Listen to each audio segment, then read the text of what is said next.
المصنع اللي احنا بنشتغل معاه سرق منتجاتنا. تعالي نشوف مع بعض الحدوتة دي. انا هحكي بالمصري عشان انا ما بعرفش اقرا لكنة تانية.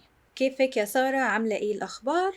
احنا عندنا مشكلة ان هما كانوا عاملين منتجات مع مصنع محدد، والمصنع دوت اكتشفوا ان هما بعد لما هما عملوا ديفلوبمنت للمنتج واشتغلوا عليه، ان المصنع ابتدى ان هو يدي ناس تانية عنده نفس المنتج ده بالظبط، وهما مش عارفين يتصرفوا ازاي والمفروض ان هما يعملوا ايه.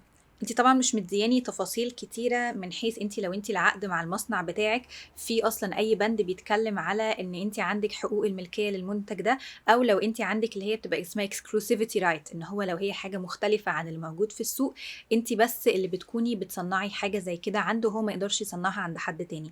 لو انت عندك حاجة زي كده تقدري بشكل سهل جدا وبسيط ان انت تاخدي حقك بالقانون بشكل بسيط جدا. لو